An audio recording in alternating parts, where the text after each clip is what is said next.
Quero convidar os irmãos e irmãs para que abramos as nossas Bíblias no Evangelho de Lucas, no capítulo 10, nos versos 25 a 37. É um texto bem conhecido, mas que nós faremos a leitura e chamamos a atenção de todos para a mesma. Lucas, capítulo 10, versos 25 a 37.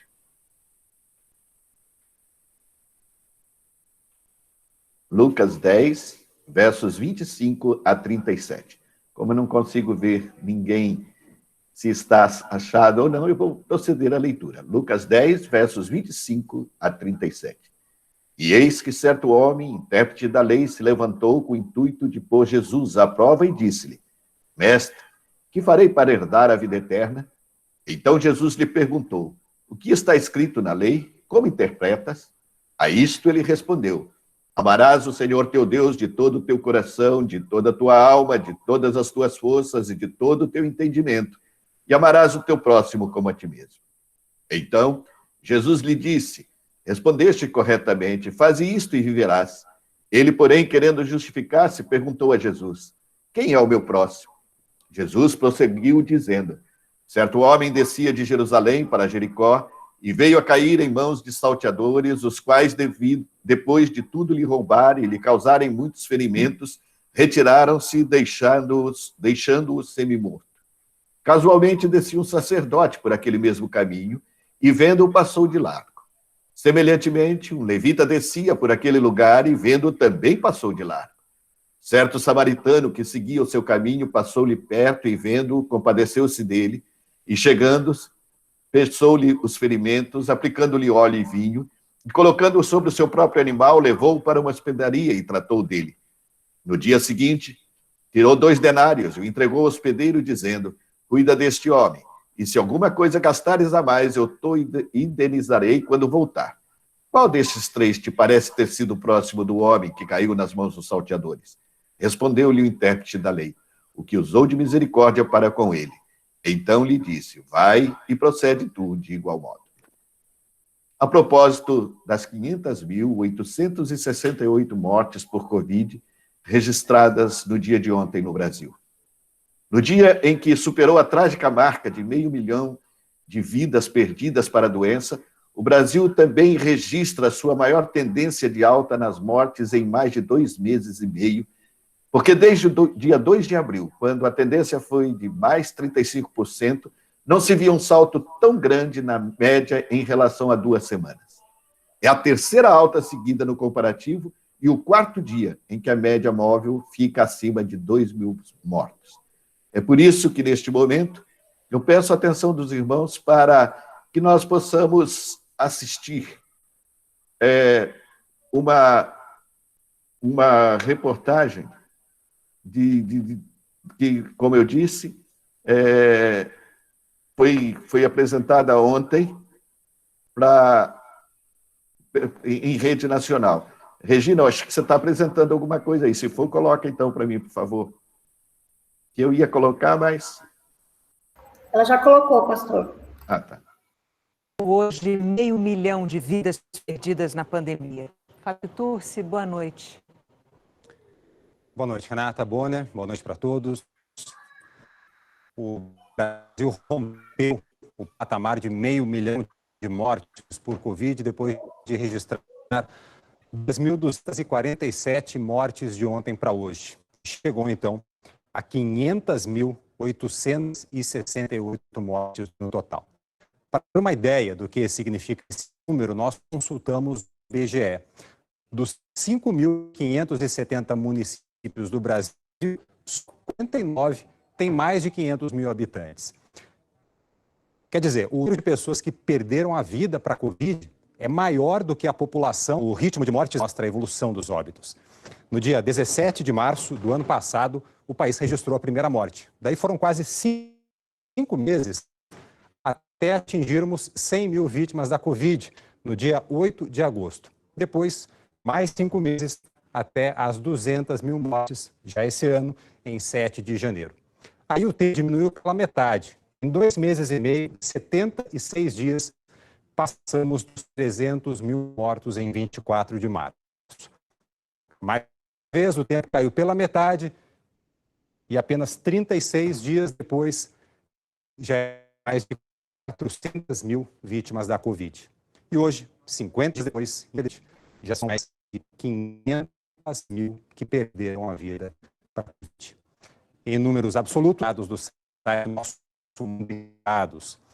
Os números têm um atraso um dia, por isso, os dados do Brasil ainda aparecem com 498.499 mortos. Em primeiro lugar estão os Estados Unidos, com mais de 600 mil vítimas, e depois do Brasil vem a Índia, com 385.137, e o México, com quase 231 mil mortos. Agora vamos ao número de casos, que hoje ficou em 78.869, e o total da pandemia Regina, era chegou só até a 2,3. 17.800.000.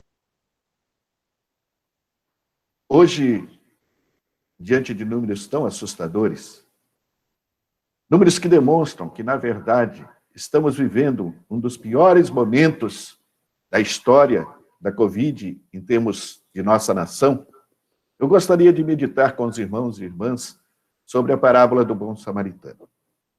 Todos nós conhecemos a história nos seus detalhes. E todos nós sabemos perfeitamente que esse é, de certa medida, o retrato da nossa sociedade. É por isso que eu quero retomá-lo. Um homem assaltado, ferido, quase morto e abandonado à margem da estrada que liga Jerusalém a Jericó, parece não haver esperança para ele. Passa por ali um sacerdote. O sacerdote descende da família sacerdotal de Sadoc, pertence ao clero oficial e é ministro do culto e mestre nas doutrinas. Mas toda a sabedoria de nada adiantou. O sacerdote perdera a sua alma. Fala em nome de Deus, mas não age em nome de Deus. Usa o nome de Deus, mas não faz do nome de Deus um instrumento para acudir e socorrer o necessitado. O sacerdote perdera a sua alma porque não vê no outro, não vê o outro em sua necessidade. Por isso não lhe dá a mínima importância, é totalmente insensível. E o texto diz friamente, ele passou de largo, o quase morto, continuava jogado na estrada. Depois passa um levita. O levita é o descendente da antiga família sacerdotal de Levi. Pertence ao baixo clero, serve no templo, cuida das alfaias, limpa os espaços sagrados, ajuda nos sacrifícios. Ele também viu o despojado, que estava ferido e quase morto. Mas também não se abala, não se comove, deixa para trás o caído na estrada e continua o seu caminho. E o texto, mais uma vez, registra. Indiferente, seguiu adiante. Mas eis que por ali também passa um samaritano que estava de viagem. Um judeu mestiçado, tipo um herege. Na verdade, era assim que ele era considerado por os outros dois. Com ele, ninguém devia ter contato, porque se tivessem contato, se contaminariam. Ele é quem vê, ele é quem para, ele é quem se comove, ele é que se curva sobre o desvalido, é ele que trata as feridas e que derrama nelas azeite e vinho. Não bastasse isso, colocou o homem em sua montaria, levou à hospedaria mais próxima, cuidou dele para que nada lhe faltasse. Que diferença! Que coisa extraordinária! O samaritano não perdera a sua alma. Ele vê, ele enxerga tudo com os olhos da alma. E porque vê com os olhos da alma, ele enche-se de compaixão. É do bom samaritano que nós vamos falar. Quem é o bom samaritano, afinal? Quem é o bom samaritano hoje? Primeira coisa, o bom samaritano é aquele que resgata a vida. Santo Agostinho, na sua interpretação cristã da história, dizia que há dois verbos sobre os quais foram construídos dois impérios. Um é o verbo do ter e o outro é o verbo do ser. O império do ter e o império do ser. O primeiro é o império das coisas, das possessões, do poder, do dinheiro. O segundo é o império do espírito, dos valores espirituais. Aqueles que não se enferrujam, nem os ladrões podem minar ou roubar. Assim, de acordo com Santo Agostinho, nós deveríamos nos conduzir pela máxima, ame as pessoas e use as coisas. Mas nós invertemos essa equação, nós amamos as coisas e usamos as pessoas. Vivemos no império do ter e no mundo sem alma. Nele as pessoas desaparecem, são ilustres anônimas, as consequências aí estão. Nós sacrificamos as pessoas ao sábado e não o sábado para as pessoas. Na observação do próprio Jesus, a vida é o dom maior de Deus. A vida é o valor maior. Nenhum dom é maior do que a vida mesma. Seu valor é único e insubstituível. Nós não podemos trocar a vida por nada. E era exatamente disso que Jesus falava quando ele falava da vida e do sábado. Mas a nossa vida está cercada e ameaçada de morte por todos os lados. O nosso mundo está tomado pelo cheiro da morte. Há sinais de morte nos céus, há sinal de morte na terra, há sinais de morte na natureza, há sinais de morte no ser humano. As pessoas trazem estampadas no rosto os terríveis sinais da morte. Morte física, morte psicológica, morte moral, morte espiritual, vazio, solidão, desânimo, frustração. Esses são alguns dos frutos colhidos da árvore da morte. Mas o extraordinário é que, em meio a esses sentimentos de morte, há sinais de vida, há desejo de viver. A árvore da vida continua plantada no centro do jardim de Deus e ela afirma que a vida é o dom supremo. E essa árvore plantada no coração do jardim de Deus é a afirmação de que a vida é mais forte do que a morte. Historicamente, nós estamos vivendo um momento em que os velhos paradigmas não servem mais e os novos paradigmas ainda não estão claros. Isso gera incerteza, isso gera insegurança e gera desesperança. Mas de uma coisa nós estamos seguros, de uma coisa nós temos certeza: somente a vida é que deve estar no centro e no coração de todo e qualquer paradigma. A vida em toda a sua diversidade, a vida em toda a sua riqueza, a vida em toda a sua sacralidade. Não o poder, não o dinheiro, não o acúmulo dos bens, mas a vida. Se a nova ordem mundial não der lugar central à vida e para ela não orientar e coordenar a sua política, a sua educação, a sua economia, não há como impedir uma tragédia que já está anunciada: o fim da humanidade. A despeito de todas as contradições inerentes à condição humana com os seus sonhos e fracassos, a vida poderá ser aquilo que ela é destinada a ser: uma celebração, o fruto mais belo e radiante de todo o processo evolutivo, o supremo dom do Criador. Essa vida poderá e deverá ser saboreada em toda a sua riqueza, com alegria e gratidão. Só a vida tem futuro garantido, porque a vida é eterna. Ela veio do mistério do universo, passa por nós e retorna a esse mesmo mistério vivo: Deus, fonte de toda a vida. O bom samaritano é aquele que vive o amor. O bom samaritano é movido pelo amor. O seu gesto é um grande gesto de amor. O samaritano é aquele que olha o caído, que olha o ferido, que olha o necessitado e tem compaixão dele e usa de misericórdia para com ele. Olha o outro com compaixão e trata o outro com compaixão. Compaixão e misericórdia são as expressões mais radicais do amor. Só aqueles que amam e amam profundamente são capazes desses gestos sacrificiais, pois a compaixão é amor até o sacrifício. Misericórdia é o amor até o sacrifício. Amar a ponto de sacrificar-se. São poucos os que são capazes de levar o amor até as suas últimas consequências. Mas eles existem e são os grandes samaritanos da história da humanidade. Gandhi é um apóstolo da misericórdia. Martin Luther King, um profeta da misericórdia. Mandela, um cruzado da misericórdia.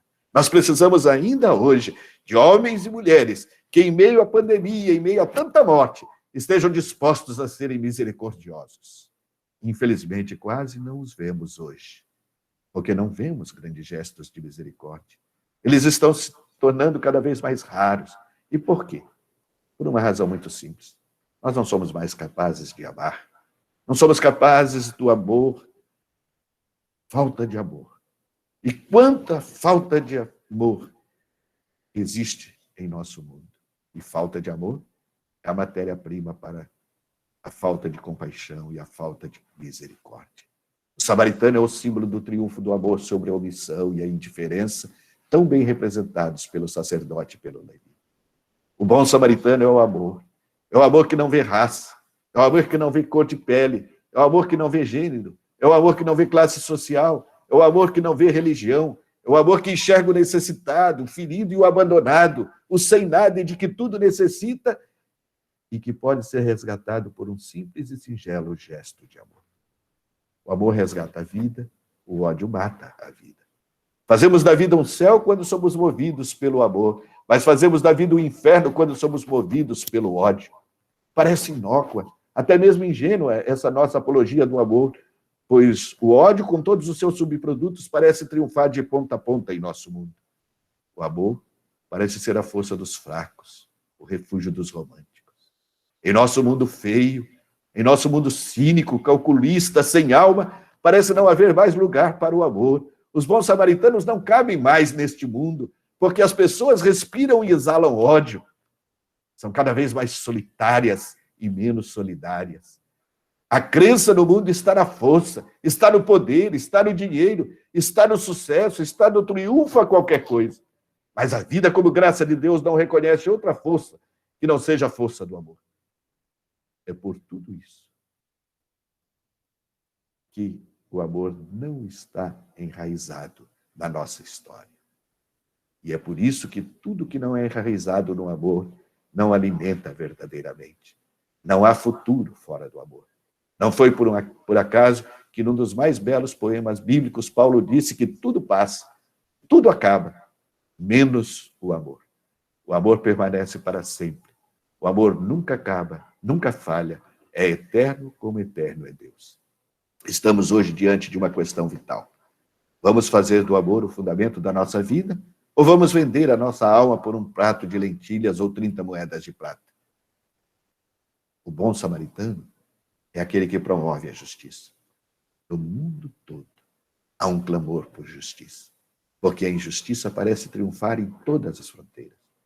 O melhor espelho de todas essas injustiças é a injustiça do mundo econômico. O estado de bem-estar social funciona bem para 1/3 da humanidade. Os outros 2/3, que somam 4 bilhões, compõem o quadro da dor, do sofrimento e da miséria.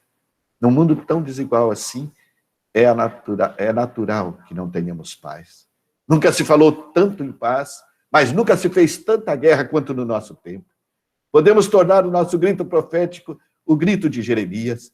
Ele grita paz, paz, paz, quando não há paz, quando só há guerra. Enquanto tivermos o ser humano injustiçado, caído, ferido, abandonado à margem da história, não haverá paz no mundo. A paz é fruto da justiça. E a justiça traz igualdade e faz com que todas as nações consigam juntos lutar pela vida. Ou lutamos pela justiça ou não haverá paz. Na expressão bonita e inspirada da palavra de Jesus, a construção de um novo mundo, o advento de uma nova humanidade, passa pelo beijo entre a paz e a justiça. Quando a paz e a justiça se beijarem no Oriente Médio, haverá esperança de um mundo novo para os judeus e palestinos. Quando a paz e a justiça se beijarem, unindo os hemisférios norte e sul, haverá esperança de um novo mundo para ricos e pobres. Quando a paz e a justiça se beijarem em nosso país, haverá esperança de um futuro melhor para todos os brasileiros. Quando a paz e a justiça se beijarem entre pobres e ricos, todos terão oportunidade de vida e todos terão acesso a todos os direitos igualmente. Quando a paz e a justiça se beijarem no encontro dos que moram no asfalto com os que moram nas favelas, haverá esperança de um mundo novo e de uma nova vida para todos os seres humanos. Mas isso só acontecerá se nós deixarmos calar fundo na nossa consciência e no nosso coração as palavras de Jesus. Buscar em primeiro lugar o reino de Deus e a sua justiça. Nenhum valor lhe é maior. Parodiando Múltima, talvez o maior teólogo reformado vivo, em um pequeno livro, mas extremamente extraordinário, chamado Quem é Jesus Cristo para nós hoje, nós poderíamos dizer, em primeiro lugar, o reino de Deus é justiça, depois a igreja. Aos teólogos e pastores, aos líderes, a todos os que se preocupam e questionam o que será da igreja, esqueçam a igreja, pensem no reino, busquem a justiça e lhe será dado de graça uma igreja viva. Em primeiro lugar, o reino de Deus e sua justiça, depois o Estado. Aos políticos, aos governantes, às autoridades, aos cidadãos e cidadãs, a todos os que se preocupam com a segurança do Estado ou se angustiam por seu poder, seja dito, esqueçam o Estado. Pensem no reino de Deus e na sua justiça, e então lhe será dado de graça o Estado, cujo fim é a felicidade dos seus filhos. Em primeiro lugar, o reino de Deus e a sua justiça, depois a economia. Aos empresários, aos industriais, aos produtores, aos banqueiros, que estão, especialmente neste momento, reclamando de tudo estar fechado, digamos e proclamemos em alto e bom som, esqueçam a economia, pensem no reino de Deus e na sua justiça, e então lhe será dado de graça os valores que fazem a riqueza de um povo e o bem-estar de uma nação. Em primeiro lugar, o reino de Deus e a sua justiça, depois a vida pessoal. A todos os que se preocupam consigo mesmos. consigo próprios e pela própria vida, e se sentem seguros, lhes seja dito: não, não tenham medo, não se escondam, envolvam-se, empenhem-se, comprometam-se, pois só os que se envolvem com o reino de Deus e a sua justiça encontram-se a si próprios e vivem para sempre. Para concluir, o bom samaritano é aquele que acolhe com generosidade. Kant, filósofo alemão, em seu último livro intitulado A Paz Perpétua, colocou a hospitalidade como a primeira grande virtude da República Mundial.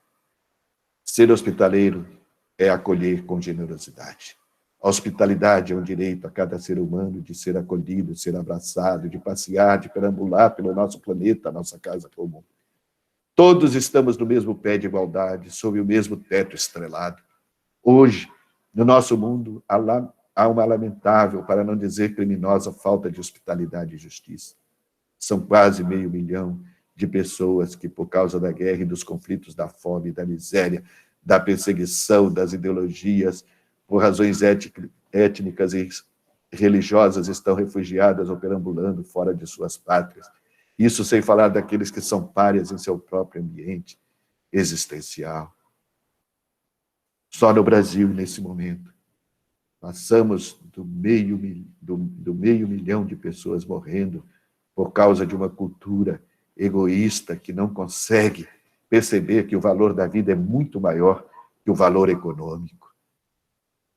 Na nossa sociedade não há lugar para o outro, não há lugar para o estranho, não há lugar para o diferente, não há lugar para o homem e para a mulher, não há lugar para o pobre, não há lugar para o ignorante, não há lugar para o iletrado, não há lugar para o negro, não há lugar para a mulher, para o estrangeiro, para o asiático, para o latino, para o africano, para o índio, para o judeu, para o cristão, para o católico, para o protestante ou ateu.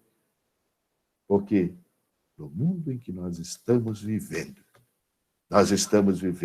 o mundo daqueles que se digladiam em lugar de se amar, daqueles que preferem estar no lugar dos salteadores que em lugar dos samaritanos. Que tipo de luta você está disposto a travar nos dias atuais? A luta dos salteadores? Daqueles que na vida só sabem fazer o mal, assaltam, roubam, violentam, sequestram e matam? Não têm nenhum escrúpulo e usam todas as armas, matam o corpo, a alma e até a memória das pessoas? As páginas dos jornais e o noticiário da televisão estão mostrando todos os dias as imagens destes modernos salteadores. Por causa deles, vivemos hoje em sobressaltos, inseguros, revoltados e impotentes. Que luta você está disposto a travar? A luta dos indiferentes? O nosso tempo não é marcado apenas pela presença agressiva da violência e da morte. Nós estamos vendo nascer e crescer um novo tipo humano, o indiferente. Talvez seja este o problema mais sério e mais grave, humanamente falando. A indiferença é o novo mal do século. As pessoas tornam-se cínicas, tornam cegas, tornam-se surdas e mudas diante das necessidades ou das tragédias que desgraçam a humanidade. Ou você está disposto e disposto a lutar a luta do samaritano, a luta daqueles que vivem para servir e para amar, e mais que isso, estão dispostos a sacrificar a própria vida em defesa da integridade, da dignidade do ser humano. Ele se importa com o outro, ele se envolve e se compromete, ele dá valor à vida, ele é o guardador do seu irmão. Que Deus os abençoe, que Deus nos ajude a compreender a sua vontade para dias tão difíceis. Amém.